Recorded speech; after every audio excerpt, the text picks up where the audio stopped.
The secret behind secret societies. Obviously, the secret behind secret societies is a secret that people don't want to spread abroad. Revelation 17:4, and the woman was arrayed in purple and scarlet colors, and decked with gold and precious stones and pearls, having the golden cup in her hand, full of abominations and filthiness of her fornication.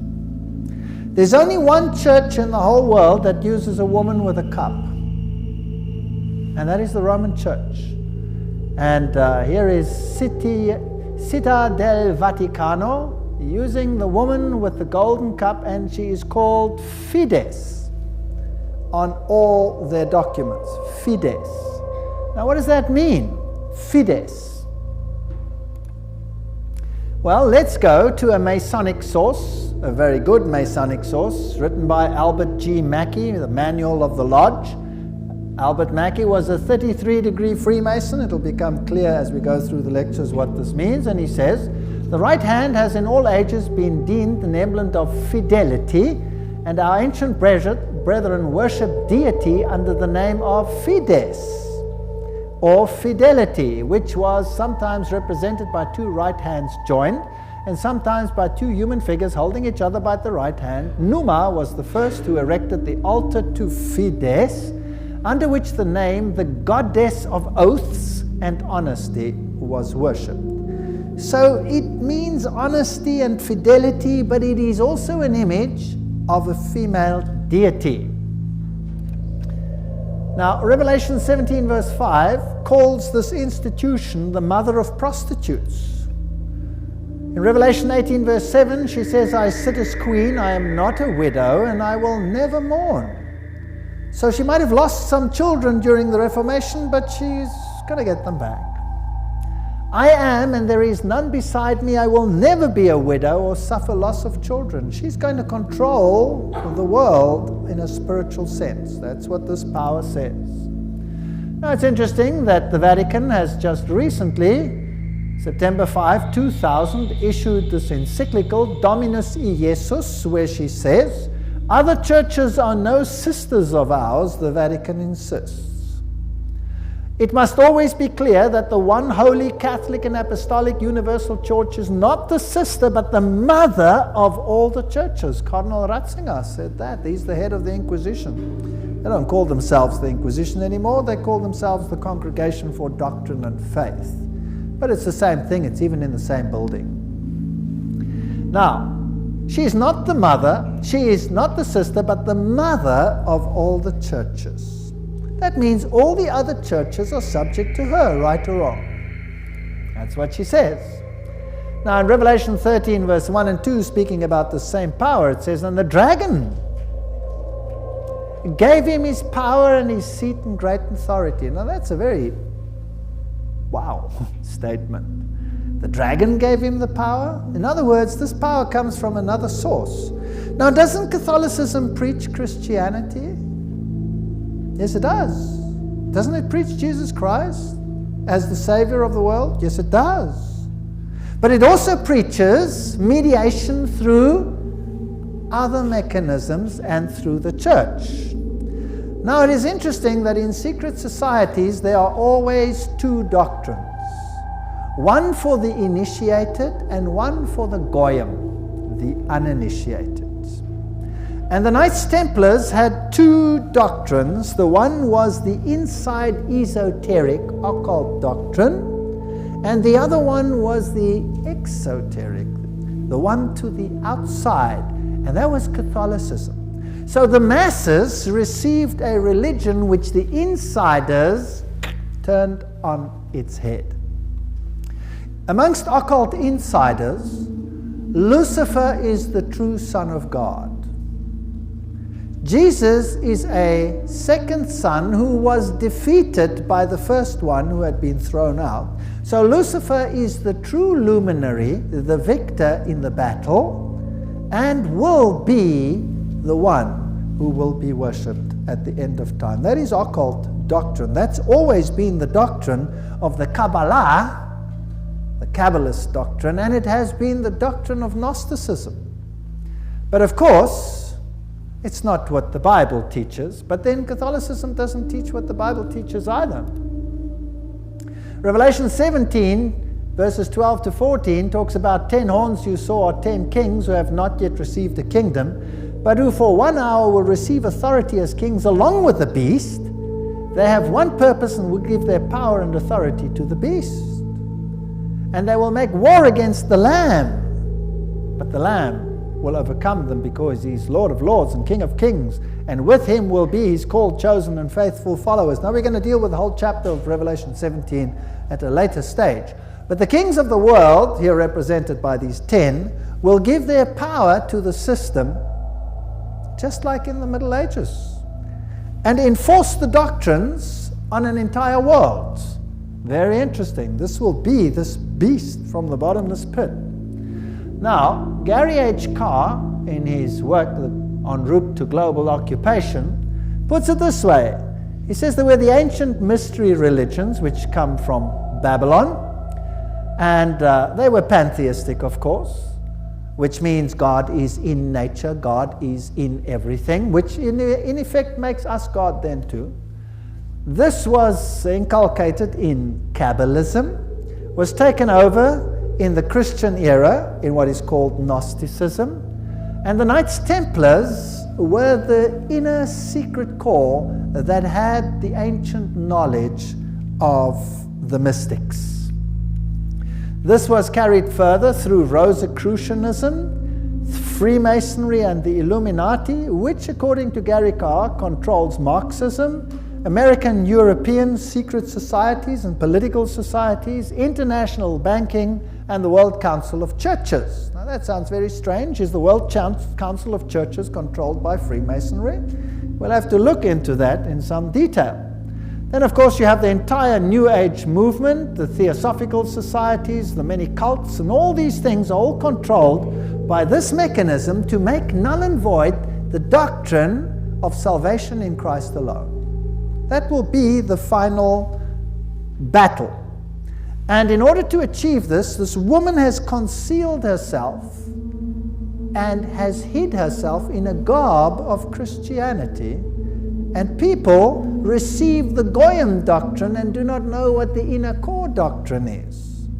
That is quite something.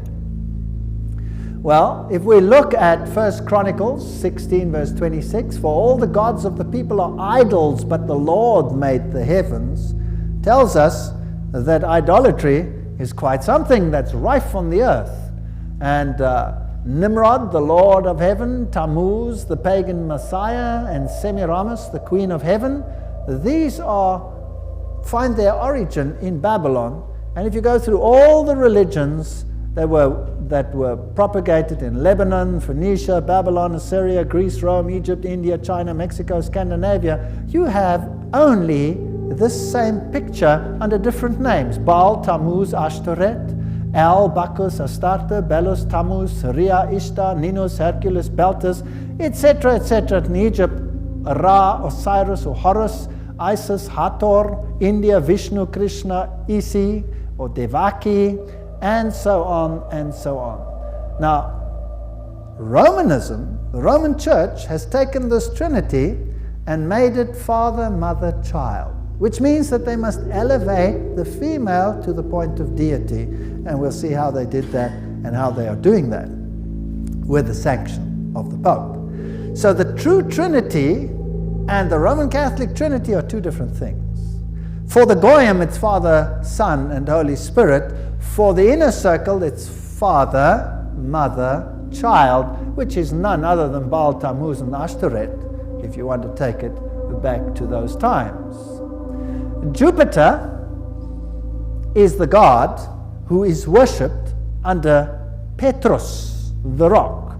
And Ubi Petri, where Peter is, there is the church. So here's another rock which takes the place of the true rock.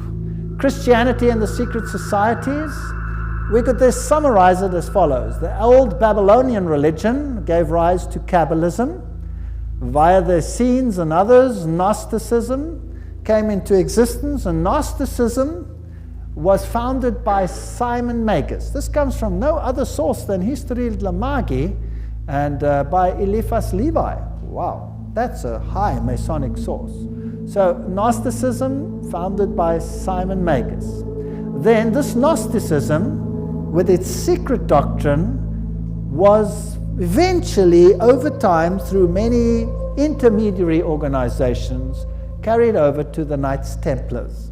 And the Knights Templars were a group of a Roman Catholic order, if you like, that were set over the temple site to protect it. And they had strong links to Islamic societies, the Ismailis, the Karmatites, the Fatimites, the Druzes, and the Assassins.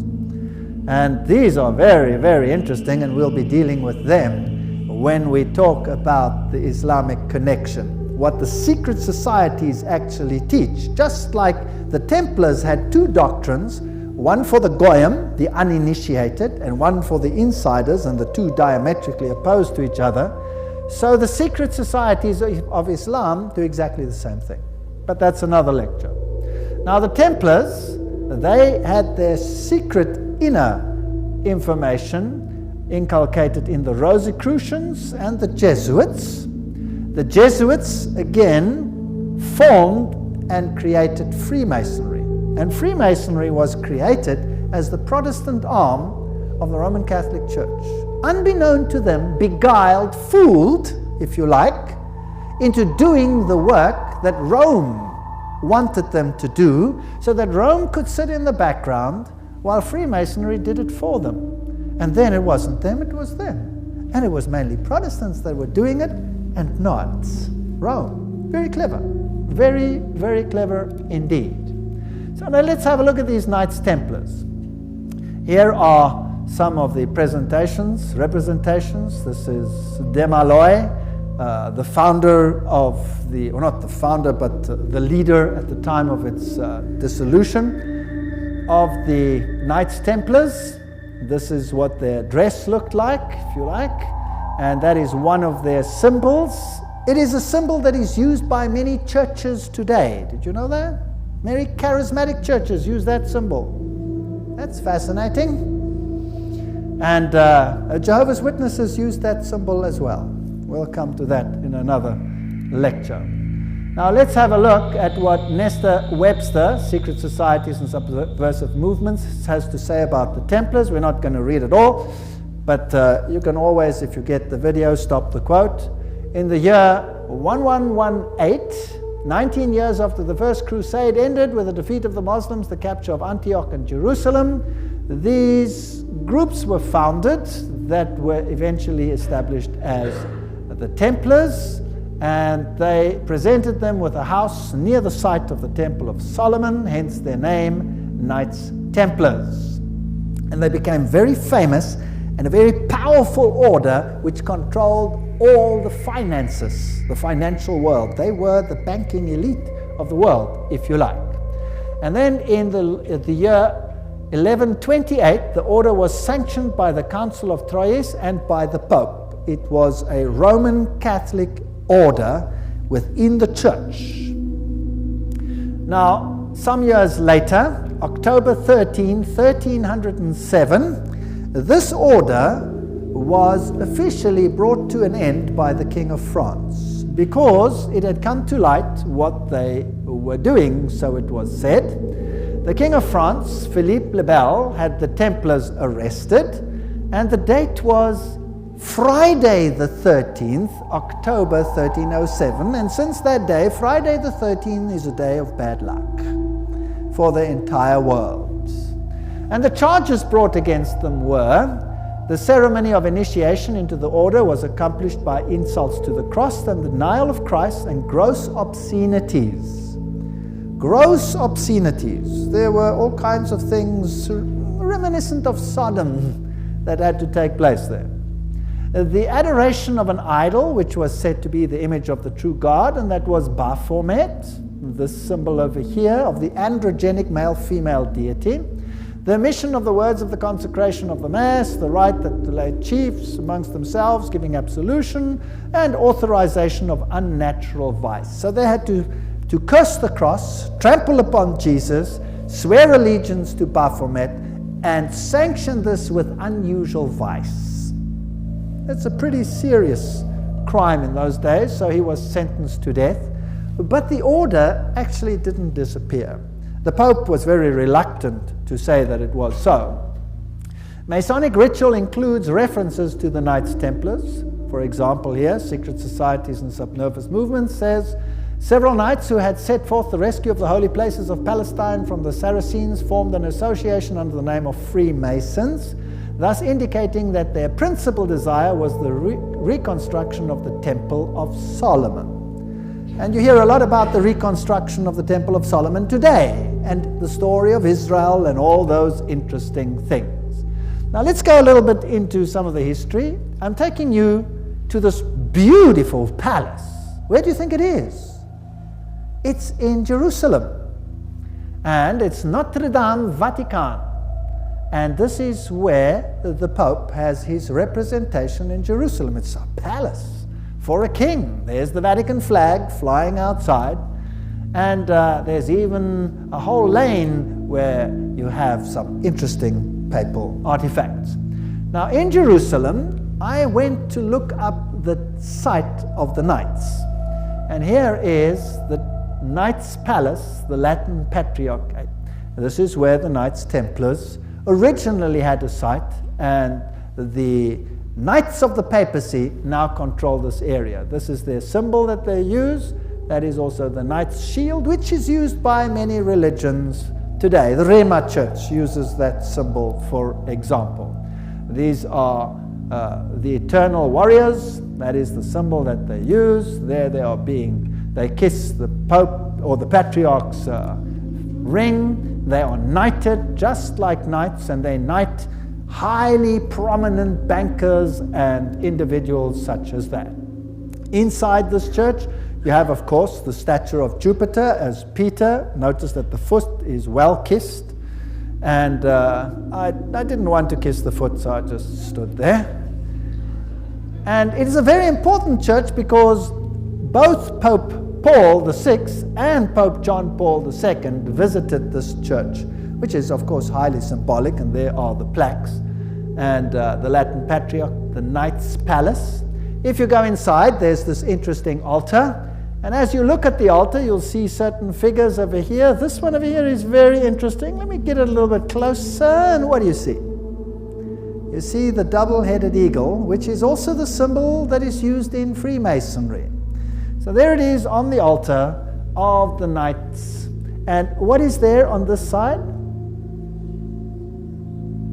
Two swords held like a compass.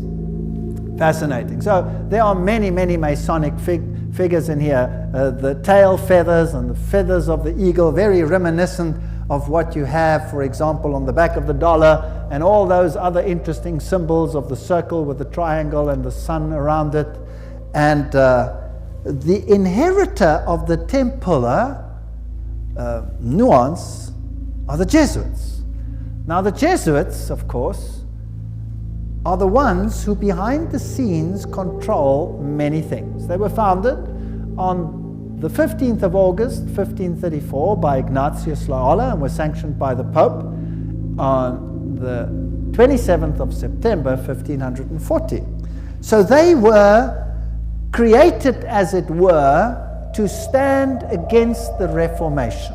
They were designed to destroy the Reformation. Loyola wanted the order to be champions of Catholic unity, and of course submission to Christ's vicar, the Pope, was absolutely essential. Here you have the institution of Loyola's organization by the Pope on this particular day, and there are some interesting analogies which we will find here. Here, for example, there is considerable analogy between Masonic and Jesuitic degrees.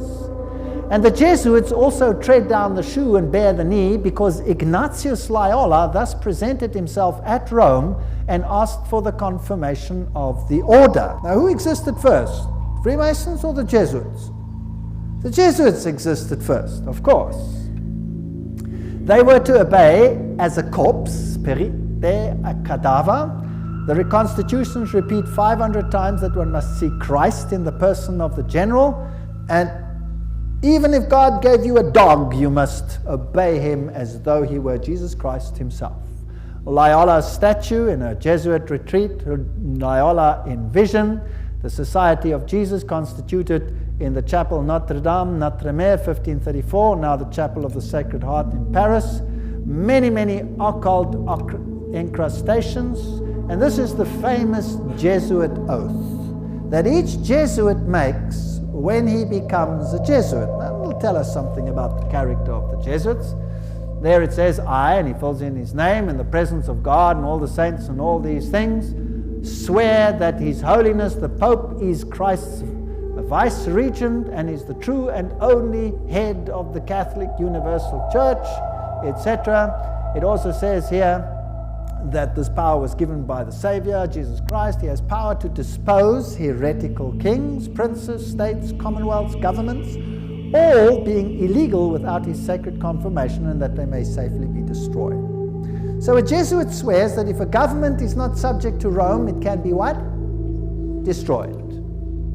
I further declare that I will help and assist and advise all or any of His Holiness's agents wherever I shall be, and do my utmost to extirpate the heretical Protestant or liberal doctrines. Liberal doctrines are doctrines where you decide what you believe. You take the liberty of making your own choice rather than allowing the Pope to do it for you.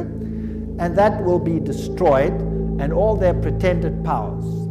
And that it doesn't matter where you send me in the world, I will obey. And I promise that I will have no opinion of my own. I will obey like a corpse. And I will make war, secretly or openly, against all heretics, Protestants, and liberals, as I am directed to do, to extirpate and exterminate them from the face of the whole earth. I will spare neither sex, age, nor condition, and I will hang, waste, boil, flay, strangle, bury alive these infamous heretics, rip up the stomachs and wombs of their women, crush their infants' heads against the wall in order to annihilate forever their execrable race. That's quite a nice Christian promise, would you agree? Very Christian promise. Did they do it? Well, the Waldenses, they smashed the children's heads against the rocks to make the parents resent. In the Ottoman Empire, that's an interesting story, in Serbia and in all those East Bloc countries where they occupied, they took the children, threw them in the air, and caught them on the ends of their bayonets. They were nice people. Now you will say that was Islam, that wasn't Jesuits. Well, debatable. We'll talk about it another time. And if I cannot do it openly, I will do it secretly. So that is what a Jesuit swears. This is the famous Pontifical Gregorian University in Rome, the most prestigious Catholic university in the world. The Jesuits, in all their enclaves, have their figures in caves. Now, in paganism, all the deities come out of the cave, and they have the letters IHS, which actually stand for Isis, Horus, Set, which is the Egyptian Trinity. They, of course, say it means Jesus hominum salvator, Jesus the Savior of men, but it doesn't. It means IHS, Isis, Horus, Set. And their symbol is the triangle with the all-seeing eye in it for this deity. They also use the pillar, the stela, if you like. They have the symbol of the triangle with the eye in a circle, which is also the symbol used in the New Age movement. And we saw that Gary Carr says that Freemasonry controls the New Age movement and the Jesuits control the Freemasonry, or created it. This is the University of the Jesuits in Prague. On top of it they have Atlas, not Jesus Christ. If you go to a more modern Jesuit enclave like this one in Germany, I visited this. I'm quite cheeky sometimes, there I am. And took a picture, and inside they have this picture of Christ. This is not Christ, this is Atlas, holding the world on top of his shoulders, disguised. They have these symbols up against the wall. There, this symbol is the symbol of Hermes. If you take away the cross, then you have the symbol of Isis. This is paganism at its best. And these symbols over here are nothing. Here it is, Jesuit Kirche, when it was built, etc. And their symbolism, Maria, the M is the Masonic M, the triangle, Ria, the goddess. Here is a church in Germany, a cathedral.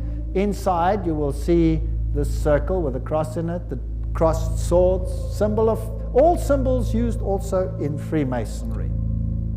Now if you go back to ancient Assyria, that was a very prominent cross. It was the Maltese cross. It comes from ancient paganism.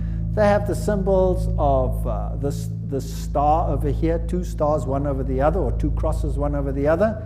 They have the compass, they have the moon with a disc in it or a star in it, which is the symbol that Islam uses, for example. They have the solar calendar and the triple crown. All of these are used by the papacy. Upside down crosses represent victory over Christ. Hammers and compasses and sickles, these are symbols that are prevalent in the world. There's Jesus standing above the skull and crossbones, which is a symbol of Jupiter, the god Jupiter, who is a symbol, of course, who is Lucifer. Upside down crosses again. This is a very important cathedral in Europe, in Germany, where all the political leaders come together. If you go there, you will have Janus, the two-headed one, and then you have the statue so-called of David, but of course it isn't David, it is the god Pan, because he has a pan flute in his hand, and David didn't play a pan flute. So I went to look for the dark side of Pan, because there's a light side and a dark side, and I found him. There he is, the hoofed one in the same cathedral. So they hide their occult symbolism. If you enter into the hallway, you find this over here. This is the god Anubis. It's got nothing to do with Christianity. There you have him as well. Plus you have the phoenix rising from the ashes. Plus you have the symbol of Jupiter and a whole host of other symbols over there. And in their side chapel, you have all the signs of the zodiac serving the various deities like Mars and Aquarius, etc. And the doorknob is a yin-yang. This has nothing to do with Christianity. They use the symbol of the compass and Jupiter and the PX symbol over there, which you will find in virtually every single Christian denomination upon the face of the earth. The phoenix rising from the ashes, the peacock, all symbols of Lucifer. Here you have the PX with a circle with a dot in it, and you say to yourself, but isn't that a symbol of Christianity? No, this is a symbol of Horus. This has got nothing to do with Christianity. They use pine cones. Let's ask Albert Mackey, 33-degree Freemason, to tell us what the symbol means. The point within the circle is an interesting and important symbol in Freemasonry. The symbol is really a beautiful but somewhat abstruse allusion to the old sun worship, and introduces us for the first time to that modification of it among the ancients, the worship of the phallus. So it's a pretty filthy symbol at that. It deals with male organs. Wow. So that comes from the horse's mouth. So that's what it means. Now what's the PX mean? Let's go to the best Masonic source in the world, Morals and Dogma, page 292. And in case you don't believe me, I photocopied it so that you can see it. There you can see the symbol. Can you see that? It is the staff of Osiris. On the medal of Constantinople, in hoc signat eris, whatever the inscriptions. And then some other interesting things. So this is the staff of Osiris. And then it goes through the mystic Tau and the crosses and the stars of David. And then he uses this one as well. Interesting symbol. He says the vestment of the priest of Horus were covered with these crosses. That's a Maltese cross. Remember that I showed it to you on the Syrian king? Now who wears that on his vestments? Well, let's have a look. Oops, there it is. Who's wearing it? The Pope is wearing it. So what is he? He must be the priest of Horus. So to the outside world, it seems like Christianity, but to the inner circle, it's occultism. On the floor of the cathedral in London, you have the tricolour, which is the triple yin-yang. And what does that mean? Well, let's go and ask the sources themselves. Celtic version of the yin-yang. That's what it is. The tricolour, the sea, good luck, cauldron, Celtic goddess, the goddess of wisdom and witchcraft. Who was enthroned in the French Revolution? Goddess of reason, witchcraft, reason, all these things, same deity. On the floor of the same cathedral, you find the mystic Tau. What does the Tau represent? Let's ask another Mason, Ward.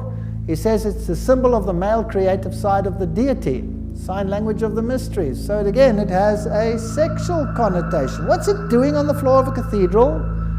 So the Jesuits are the heirs of the occult religion, and they control the world through their agencies.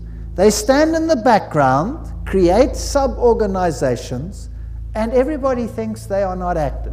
Let's ask them themselves what they believe. Here is the history of the generals of the Society of Jesus. These are all the generals, starting with Ignatius Loyola. They're all listed down there. We don't have to go through them all the way through to the present one that rules now, whose name is Peter Hans Kolvenbach. Nice German name. It's interesting that the Germans are very prominent in this. Peter Hans Kolvenbach is the head of the Jesuits. Cardinal Ratzinger, another German, is the head of the Inquisition. They seem to be pretty much in control. What does he look like? There he is, Peter Hans Kolvenbach. You're looking probably at one of the mightiest men on the earth today, if not the mightiest. He's the Black Pope. Here you have the cave of Loyola. Here you have George W. Bush and the Pope in audience with each other, and they don't do anything by chance. They just happen to do this exactly under that picture I showed you, where Loyola receives his commission from the Pope. Now, the ceremony of induction and the extreme oath of the Jesuits, Library of Congress, catalog card, there it is. You have been taught to insidiously plant the seeds of jealousy and hatred between communities, provinces and states that were at peace, and incite them to deeds of blood involving them in war with each other, and to create revolutions and civil wars in countries that were independent and prosperous, cultivating the art and the sciences and enjoying the blessings of peace, to take sides with the combatants and to act secretly in concert with your brother Jesuit, who might be engaged on the other side, but openly opposed to that with which you might be connected, only that the church may be the gainer in the end, in the conditions fixed in the treaties for peace, and that the end justifies the means. Whoa! This is Hegelian science. Two opposing viewpoints, dialectic thinking. You war the one with the other, and you rub them up until nothing is left. It's called thesis, antithesis, and the resultant clash brings synthesis, that which you want. Now note that the Jesuit can be very active on the one side, but he can be equally active on the other side.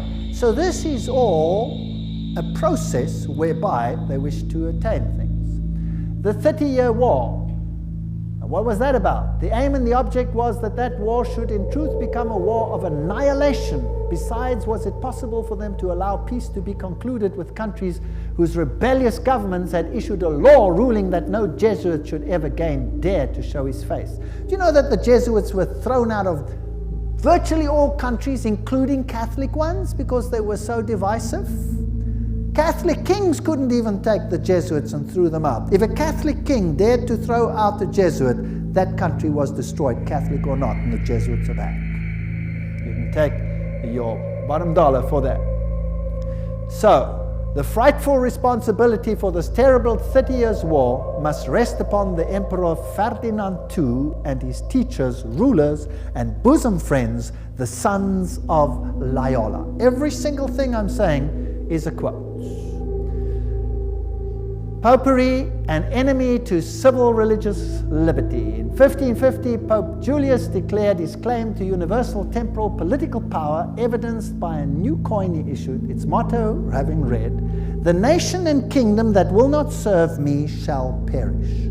Now please note that this is a Roman Catholic statement, that the nation and the kingdom that does not serve the papacy will perish. What does that mean in terms of Protestant countries then? Are they going to be in trouble, yes or no? I would say yes, they will be in trouble. Thomas Aquinas, the great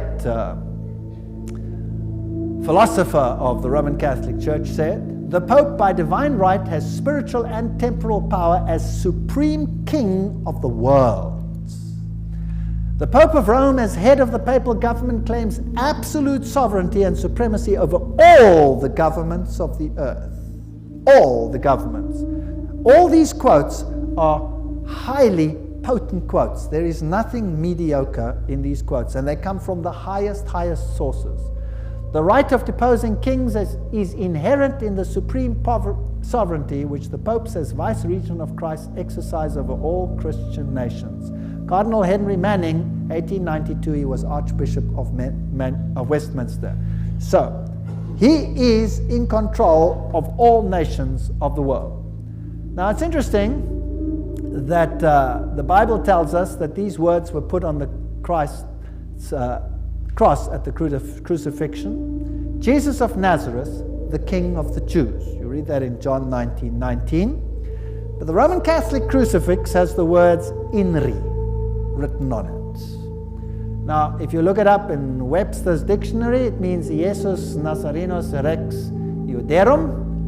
But in the extreme oath of the Jesuits, "INRI" means something totally different. It means "Iustum necare reges impios," which means it is just to exterminate or annihilate impious or heretical kings, governments, or rulers.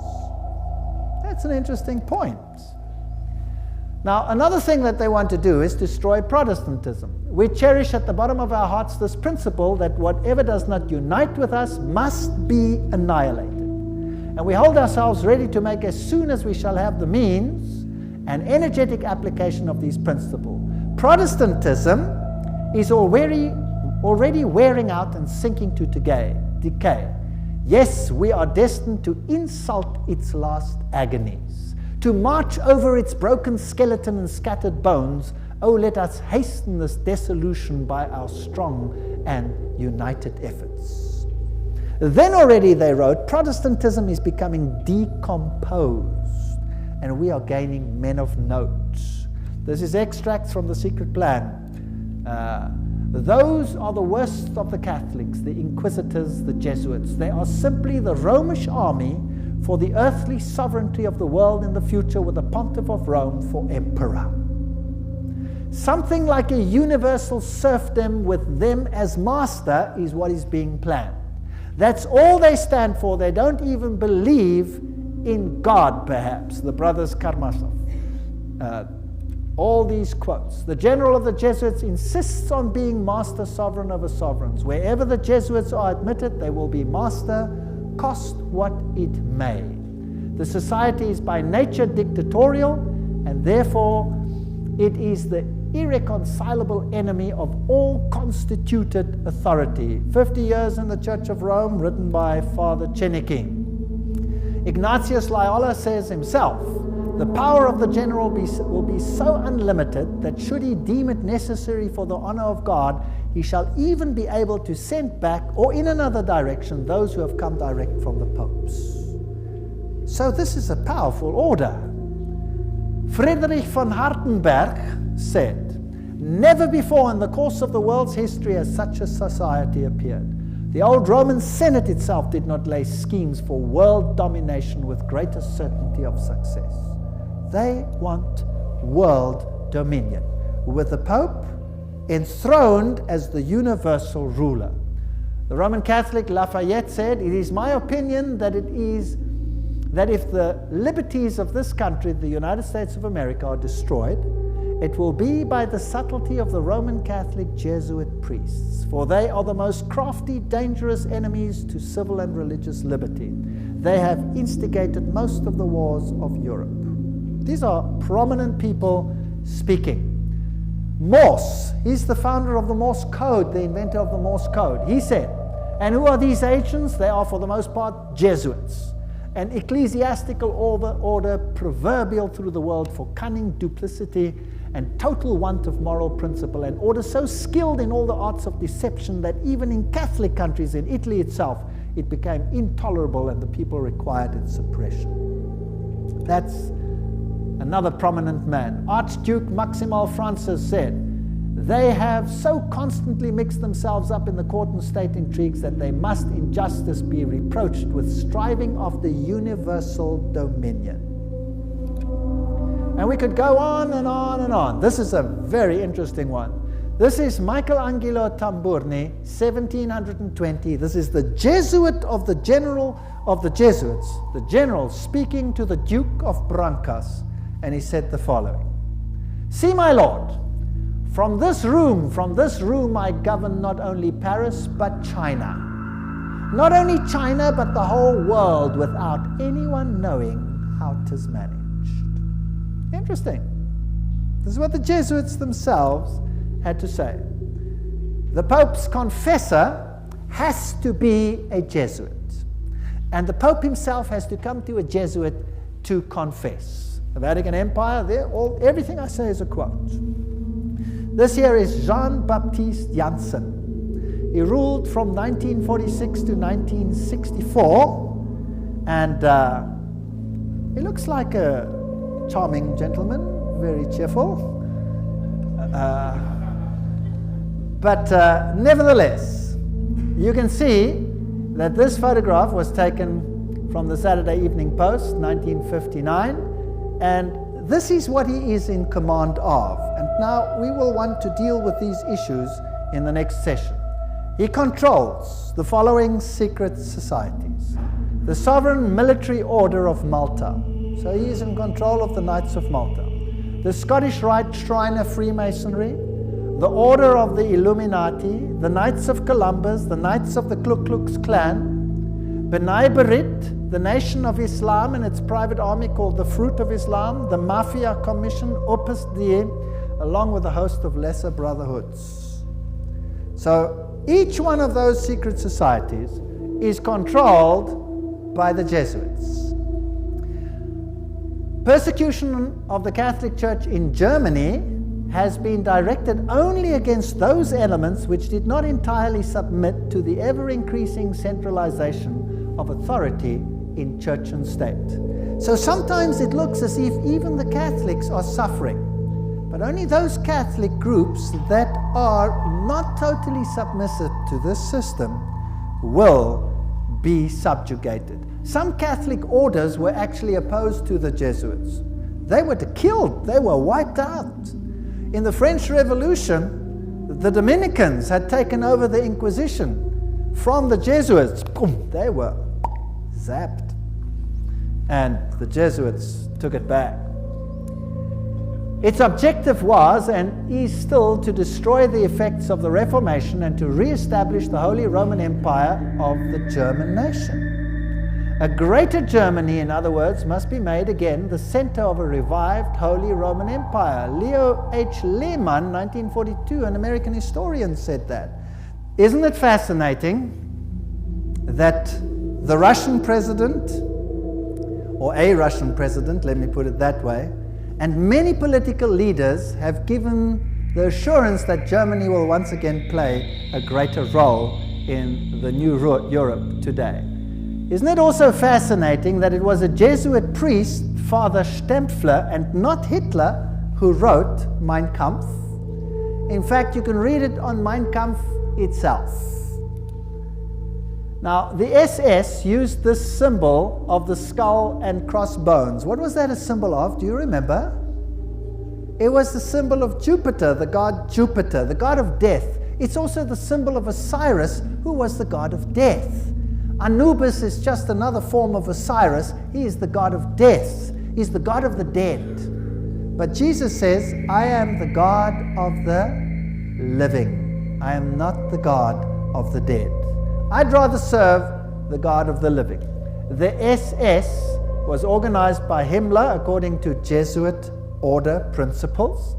The rules of service, spiritual exercises prescribed by Ignatius Loyola constituted a model which Himmler strove carefully to copy. Absolute obedience was the supreme rule. Every order had to be executed without comment. Every single statement is being read from a reputable source. Again, in that wonderful book, The Great Controversy, we get an idea of the Jesuits. Throughout Christendom, Protestantism was menaced by formidable foes. The first triumphs of the Reformation passed. Rome summoned new forces hoping to accomplish its destruction. At this time, the order of the Jesuits was created. Notice what this quote says.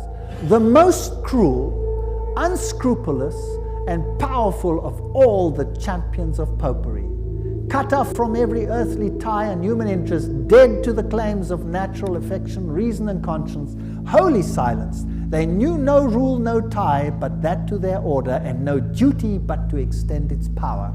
We don't have to read the whole quote. But they made it their business to destroy Protestantism. The Jesuit order therefore stands before us as the embodiment of a system which aims at temporal political domination, and that over the whole world. You will say to me, surely China will not be subject? Well, we already read a quote by the Jesuit general himself where he says he controls China. Who controls communism? The Jesuits created it, and therefore they controlled it. They practiced it in their South American examples, where they practiced it before they instituted it. Very interesting. This is Count von Hernsbruch, 1911, German noble and ex-Jesuit, who says this very thing. At what then do the Jesuits aim? According to them, they seek the greater glory of God, but if you examine the facts, you will find they aim at universal dominion alone. It is they who rule the world. One quote after the other. Moreover, the Pope has thousands of secret agents worldwide. They include the Jesuits, the Knights of Columbus, the Knights of Malta, Opus Dei, and others. The Vatican's intelligence service and its field resources are second to none. Even Dave Hunt, American Baptist historian, says that. So, let's have a look at some of these institutions. Let's have a look at Freemasons. The Grand Design Exposed says, the truth is the Jesuits of Rome have perfected Freemasonry to be their most magnificent and effective tool, accomplishing their purposes among Protestants. Now surely the members of Freemasonry themselves must be deceived, because if they saw it, they wouldn't do it, right? So actually, the order is being used and they themselves are deceived. And only within the order, higher up, are those chosen ones who know, and they are controlled by the Jesuits for Rome. Very clever. Very clever. To make Protestantism do what you cannot do openly because you have been fingered by Protestantism as the Antichrist. So this is very interesting. This is a Templar fortress and a church on the island Mallorca, Spain. And there again you have the double-headed eagle, and you can go to virtually any church on that island and you will find the double-headed eagle over the altars of these churches. As I've said, Adam Weishaupt was the father of Jacobinism, and he is the one who is also the founder of the Illuminati. From the Jesuit College at Ingolstadt, it is said to have issued the sect known as the Illuminati of Bavaria, founded by Adam Weishaupt. Its nominal founder, however, seems to have played a subordinate, though conspicuous role in the organization of the sect. You see, again, they use a front and a front and a front.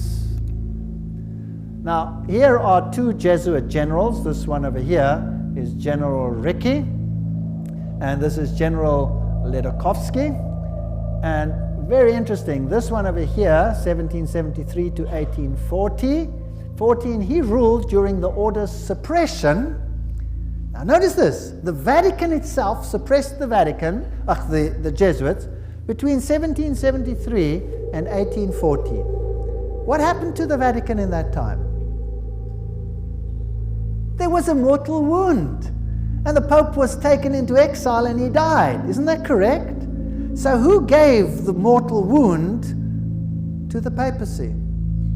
The own order in the own church. Power struggle. And he created, in his time, the Illuminati was created through Weishaupt. And of course, is also the father of modern communism, who with his Jacobins conducted the French Revolution. Years later, Jesuit General Ledokovsky with his Bolsheviks conducted the Russian Revolution in 1917, and it's identical to the other revolution. And I will deal with that when I give a lecture on revolutions and wars and dictators later in the series. France's greatest authority on the Jesuits, Edmond Paris, said, "The Russian Revolution, by eliminating the Tsar, protector of the Orthodox Church, had it not decapitated the great rival and helped the penetration of the Roman Church? We must strike while the iron is hot. The famous Russicum, Russian College of Rome, is created in 1929, and its clandestine missionaries will take the good news to its schismatic country. 1 century after their expulsion by Tsar Alexander I, the Jesuits will again undertake the conquest of the Slav world. And did the poor Slavic world suffer? They were slaughtered by the millions. History will show what happened there when Stalin, probably one of the greatest mass murderers of all time, did his thing. Frederick the Great, so-called, of Prussia, caused the high degrees of Masonic constitutions of the ancient rite to be revived, and he himself wrote the constitutions under the guide of the Jesuit general. Encyclopedia of Freemasonry, Albert G. Mackey says that himself. Very interesting. And now notice this. This is a source that's unbelievable. This is Isis Unveiled by Blavatsky herself, the author of Secret Doctrine. She says that the rites are the offspring of the sons of Ignatius Loyola. The Scottish Rite and all of these worked under the instructions from the general of the Jesuits. So who controls Freemasonry? The Jesuits, there's no doubt about it. Yeah, we have confirmed the induction of the Knights Templar Mason into the councils of the said order of knighthood, and hoping and confiding that he will ever be so demean himself as to conduct to the glory of IHS, the most holy and almighty God, and to the honor of the mark we do recommend. There's a ritual in Freemasonry which is totally Jesuit.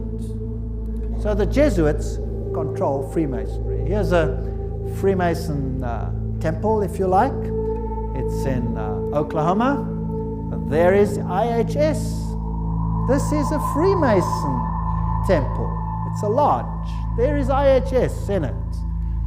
There are still old ladies, male and female, about the country who will tell you with grim gravity that if you trace up Masonry through all its orders till you come to the grand tip-top head Mason of the world, you will discover that the dread individual and the chief of the Society of Jesus are one and the same person. James Patron, American historian. There are many that say these things. Knights of Malta. The Freemasons are in the foreground, while the Jesuits and the Knights of Malta are in the background. The Jesuits control even the Knights of Malta. Now, who are they? Well, they are headquartered in Rome, these knights. They used to be on an island, but besides that, they used to be a military order. They are still a military order. They are knights. They control the banking of the world, the industry of military complexes of the world. They oversee Chase Manhattan Bank with all its branches. They rule all the intelligence communities, the KGB, the CIA, and all of these things to restore the Dark Ages. Everything I'm saying is a quote. I'm saying nothing. Don't accuse me of saying anything. I'm just reading. Who are they? Well, here's the head of the Knights of Malta at the moment in America. Well, he's dead now. This is Francis Joseph Cardinal Spellman, Cardinals of New York. And their headquarters is St. Patrick's Cathedral, the diocese of the Archbishop of New York. There are the various ones. Here's Terence Cardinal Cook.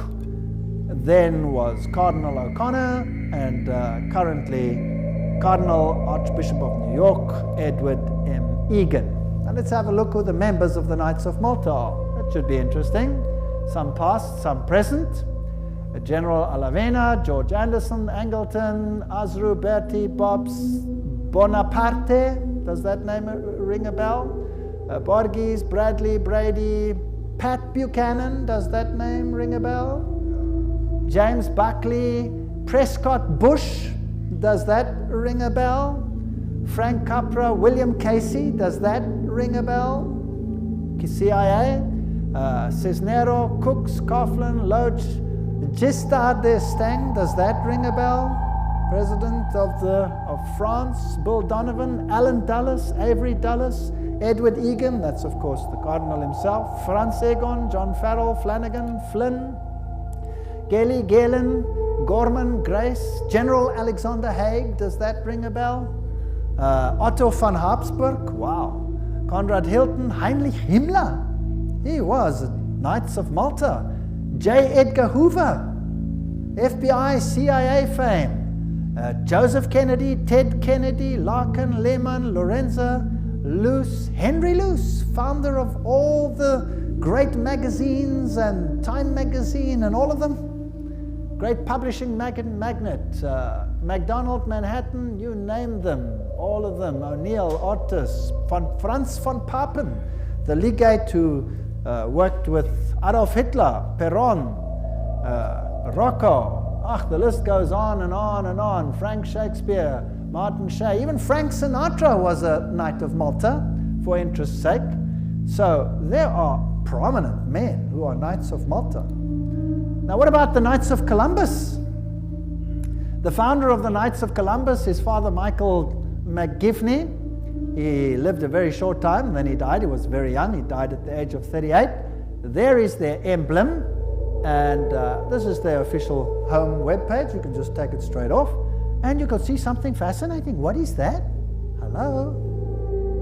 Do you remember what it is? A little bundle of rods that you also found in the French Revolution, right there in the Manifest of Human Rights. What is it? Fasciae. And they've got a wreath around them. What does that mean? All power in one man. Who will that man be? Who do the Knights Columbus, founded by a Roman Catholic priest, want to see the power vested in? The Pope, of course. The Knights of Columbus, founded at New Haven, Connecticut, 1882. Then it was already considered 300,000 strong. Only Roman Catholics are eligible. It is initiative to service in 4 degrees. It's the heart and soul of politics. You cannot get into politics if you don't have the stamp of approval of these guys. The fact is well known to political machines and non-Catholic politicians whose candidates must receive the approval of Rome and the Knights before they dare nominate them for either dog pound or presidency. The Knights of Columbus' principal business is politics, a Jesuitical politics. A menace to the nations, Jeremiah Crowley, is the quote. These are serious accusations. There they are, with their fasciae, which will become clearer as we go on, and we can see where we are heading. For today, Rome considers listen to this. Today, Rome considers the fascist regime the nearest to its dogmas and interests. We have not merely the Reverend Jesuit Father Coughlin praising Mussolini's Italy as a Christian democracy, but their official magazine, which is Civiltà Cattolica, this is the official Jesuit magazine, says, this is the house organ of the Jesuits, says, fascism is the regime that corresponds most closely to the concepts of the Church of Rome. This is scary. Have you noticed lately that there is more and more control? Have you noticed some of these things? Have you noticed that you are being treated more and more like someone who has to bow 20,000 times before the powers? Then there is the organization Opus Dei. Is a semi-secret religious lay order with paramount objective is total support of the papacy. And these people walk around with clamps that tear into their flesh so that they have constant pain with every movement to remind them of their obligation. And they have high members, like presidents, for example, of Portugal is an Opus Dei member.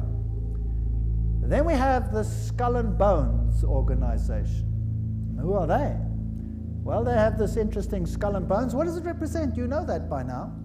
Jupiter, and they have the number 322.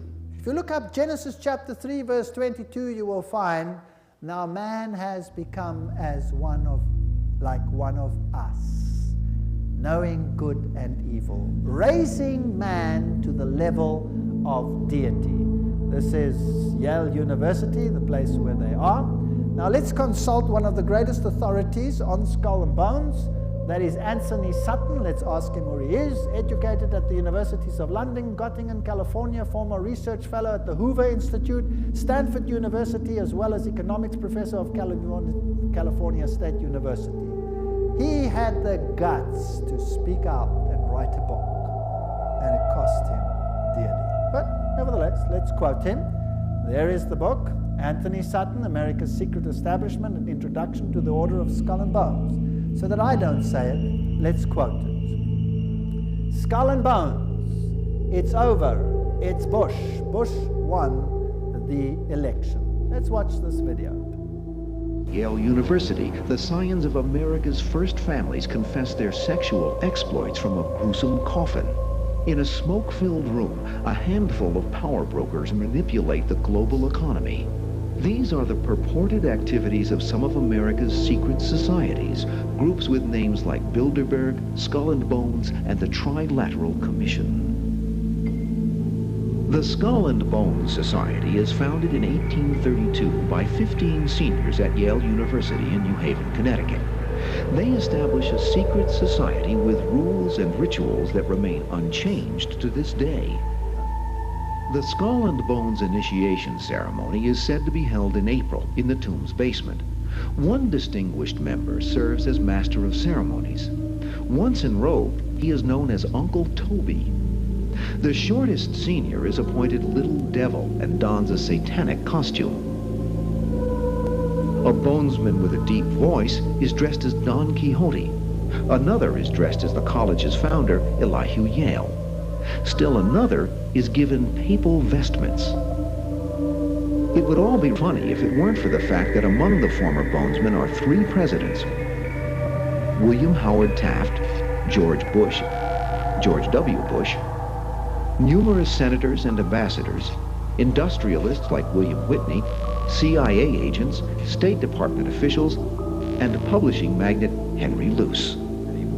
Absolute secrecy is also required. In his 1999 autobiography, George W. Bush devotes just one sentence to his membership in Skull and Bones.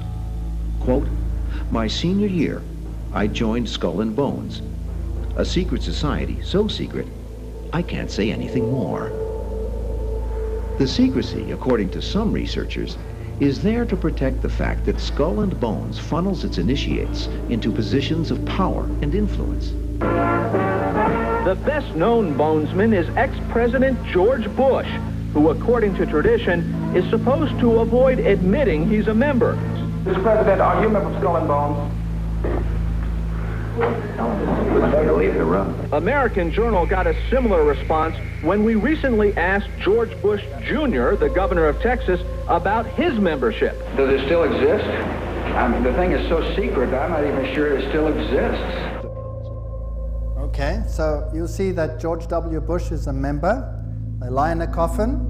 They bow down before a papal figure, swear allegiance. They do all kinds of weird sexual things in a coffin, which I'm not going to explain what they do here. It's pretty vile.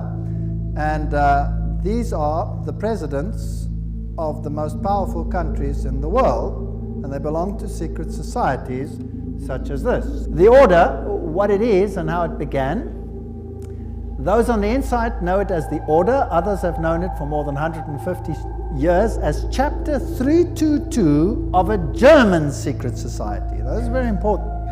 In fact, this was discovered when they broke in and stole some of the papers at that institution. It is officially known as the Russell Trust of 1856, or as the Brotherhood of Death, because they serve the god of death, who happens to be Anubis, if you like, Osiris, if you like, or Jupiter.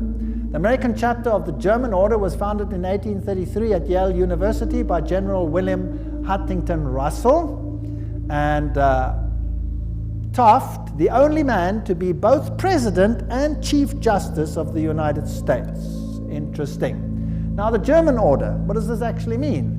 The Illuminati had its origin at the University of Ingolstadt, and recruits were from the student Inkorps. Of course, they had to be students with high connections, sons of very high insiders. The order had its origin in Yale in 1833, but Skull and Bones is a chapter of a German secret society. So, which organization does it represent? Active members have enough influence to push their sons and relatives into the order, and there's significant intermarriage amongst the families, and they fall into major categories, two major categories. We find the old line, American families, second, families who occupy great wealth. When he's initiated into the order, he says, tonight he will die to the world and be born again into the order, as he will henceforth refer to it. The order is a world unto itself, in which he will have a new name, and 14 new blood brothers also with new names. Now there's also a British chapter which was established at Oxford University and All Souls College, and the British element is called the Group. So the Skull and Bones is not the only one. You have the Group, and then you have a European order as well. So the Group links to the Jewish equivalent through the Rothschilds, the Inner Circle, and so there is a worldwide secret organization which has the highest individual in industry, government, all facets of life. And they actually are the most prominent rulers in the world today. And if they are a chapter of a German society, then they are the Illuminati. And George W. Bush said that there are 1,000 points of light illuminating the world at the moment. It's interesting that the order writes many constitutions. The members write constitutions. For example, Archibald MacLeish, who is a member of Skull and Bones, or was, he wrote the Constitution of UNESCO. Now we're going to have to deal with UNESCO and find out what it's about. Churches, the Union Theological Seminary is under the control of Skull and Bones. A very interesting seminary. We'll deal with these in more detail in another lecture. Major establishment of law firms, communications and industry, the Federal Reserve, and all of these are controlled by the order. This is how Chapter 322 operates. There's a central inner core. Notice that this is actually the all-seeing eye, the wedge of the eye, but that's something else.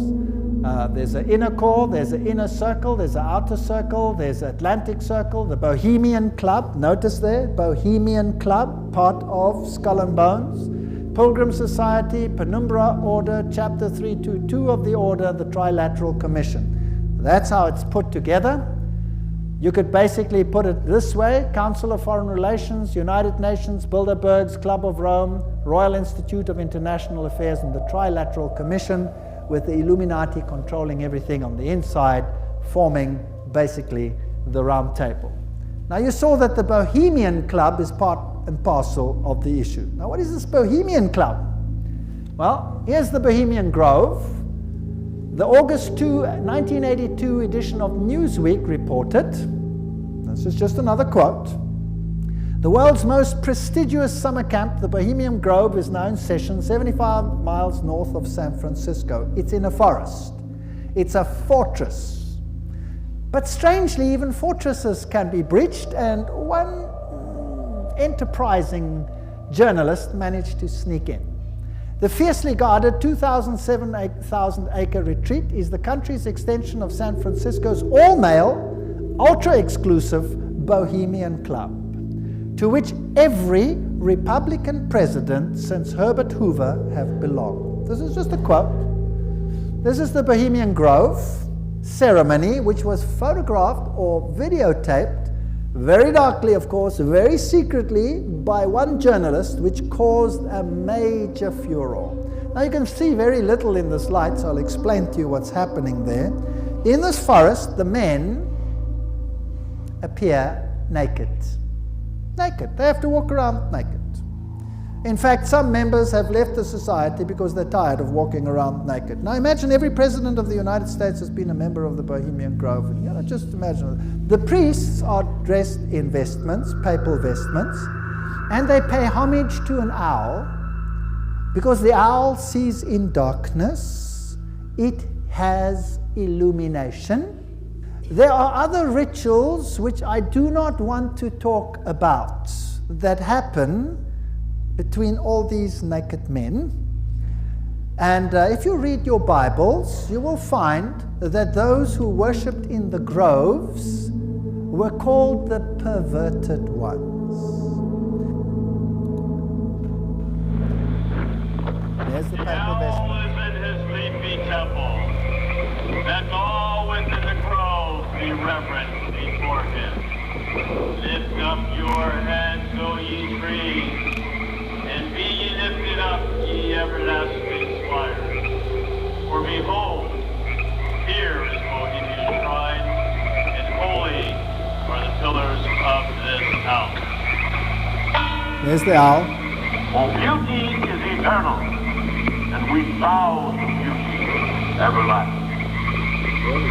For lasting happiness, return to one alone, and she surrounds you now. Great nature, refuge of the weary heart. We bow to one alone, great nature. She is ever faithful. Other friends may fail, so must ye come as children. Little children that believe nor ever doubt her beauty and her faith.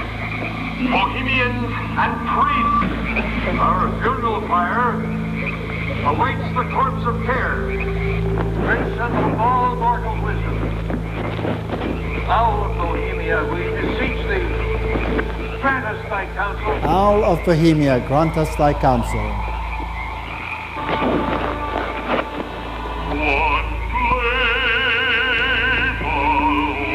Well, that's just a part of the ritual, which shows that it is nature worship.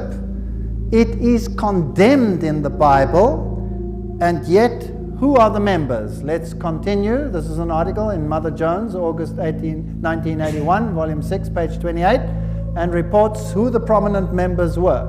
For example, George P. Schultz, Stephen Batchelor, Gerald Ford, Henry Kissinger, William Buckley. Can you imagine them all walking around naked, worshipping a stupid owl? I mean, that's so pathetic. Fred Hartley, Griffin, Haywood, Coors, Teller, Ronald Reagan, Clausen, George Bush, William French Smith, etc., etc., etc. It is pathetic. Modus operandi of the order. The activities of the order are directed towards changing our society, changing the world, to bring about a new world order. This will be a planned order with heavily restricted individual freedom. That's fascism. And I will show you the papal encyclicals that will make your hair stand on edge as to what is going to happen all over the world. And believe me, I live in a country where it's being implemented. And you can see it happening every single day. It is scary. But you don't have to be afraid if you know why it's happening. If you do not know why it is happening, you will despair, and there are thousands who are putting bullets through their head because they cannot tolerate it. 4,000 farmers driven off the land and murdered in my country alone. They lose everything, they lose hope, they put bullets through their heads, they wipe out their entire families because it's better for them to die than to live with it. And you know what? You give a lecture like this and you show what's behind it and why it's behind it, and guess what? They get hope. Because they see it's not just them and not something they don't understand. Once they start understanding the bigger picture, they gain hope. And they say, wow, so it's not really the end for us, because this is simply the sign that Jesus is coming soon. And there will be a better kingdom. Let us give our lives to Jesus Christ, because this world has nothing to offer. And they get hope. No constitutional protection if you go against it. They control education. I'll show you how in the lectures. Money, law, politics, economy, history, psychology, philanthropy, medicine, religion, media. There is nothing that they do not control. And remember, they are neither left nor are they right. So if there are right-wing parties and left-wing parties, they control them what? Both. That's the Hegelian principle. That's Hegelian logic.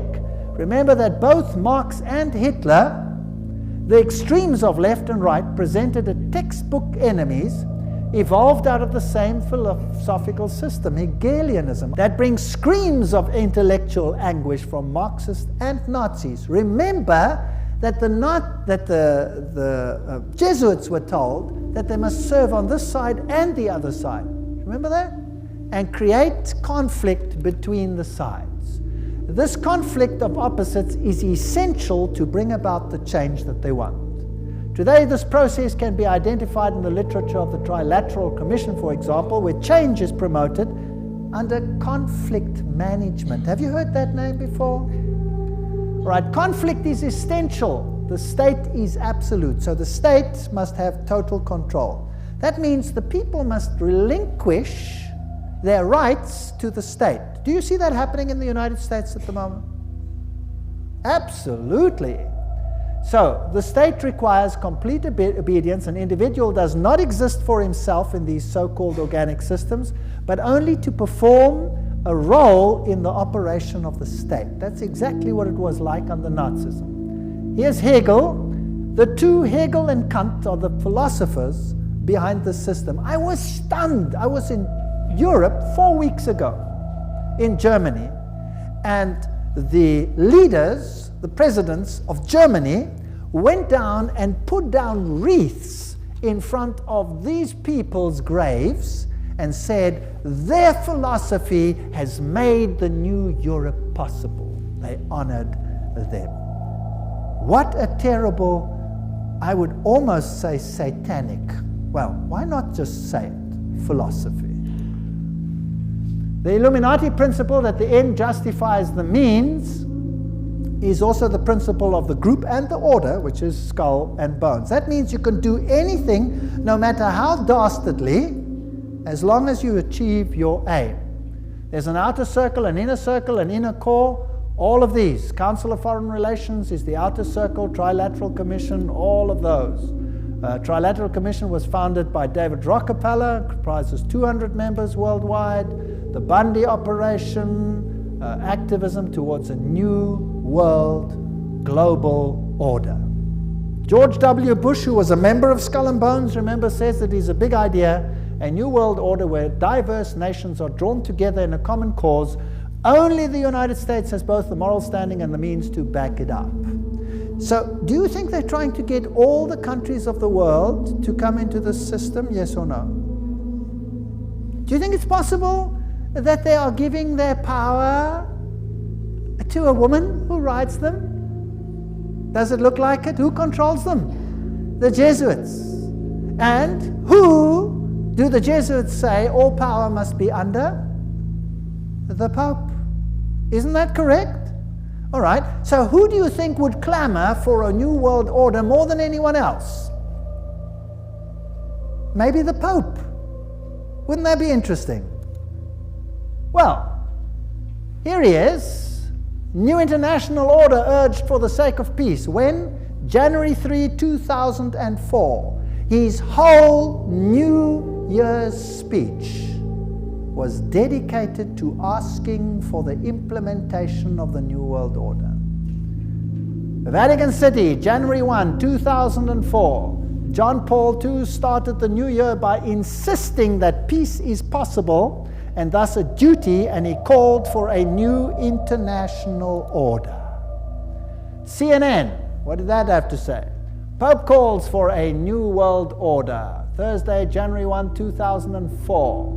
Vatican City, Pope John Paul rang in the new year on Thursday with a renewed call for peace in the Middle East and Africa and the creation of a new world order based on respect for the dignity of man and equality amongst nations. What did he say? This year, Pope John Paul directed his thoughts to the continuing conflict around the globe, but he stressed that to bring about peace, there needs to be a new respect for international law and the creation of a new international order based on the goals of the United Nations. He called for an order that is able to give adequate solutions to today's problems based on the dignity of the human being, this is human rights, on an integral development of society, on solidarity amongst nations, rich and poor, on the sharing of resources and the extraordinary results of scientific and technical process. You know, sharing of resources. Have you heard of that before? Well, there's another term for it. It's called redistribution of wealth. Have you heard of that before? Right. Now let me redefine that for you. To redistribute wealth means to take the wealth from the one who has it and give it to one who has not got it. Is that correct? Now if you do that, which nations of the world will be hardest hit? The Catholic ones or the Protestant ones? The Protestant ones are the rich nations. Everywhere you can draw a line. Now I will show you in the lectures that come that there are encyclicals which define how the redistribution is to take place.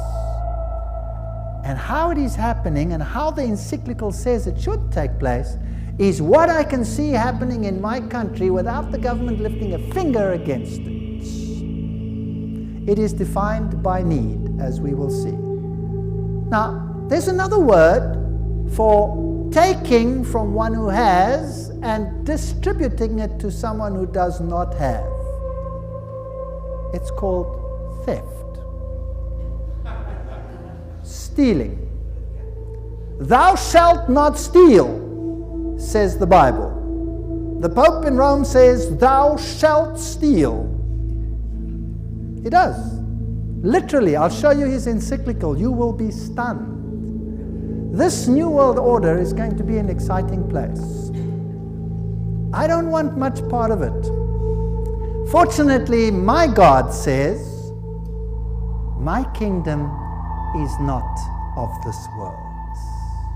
If it were, they would fight for me. But it is not of this world. My kingdom is up there. There where your treasure is, there your heart will be. I have managed, because I live where I live, to loosen myself from that which I own, because I know that it means nothing anymore. Do you know that in my country, if you go on a holiday, and you stay away for a while, and you come back, and your house is occupied, that you cannot put the new tenants out, even if the house is yours? Did you know that? Because they have need, therefore they have the right to take it, whether you own it or not. And this is not a joke, this is a fact. It's scary. But who cares? I serve a God who has promised the most wonderful things, even temporal things, to those who serve him. Wonderful promises. I go to prepare a place for you, and I will come again to take you where I am also. In my Father's house are many rooms. I go. Actually, it doesn't mean rooms, it means mansions. God has prepared things for us which make this world sick by comparison. So let them have their kingdom, let them have their fun, because my God says this world will come to an end, and the kingdom of God will reign forever and ever and ever. Don't miss the next lectures. We're now on a roller coaster ride that will take you to exciting places. Thank you for coming.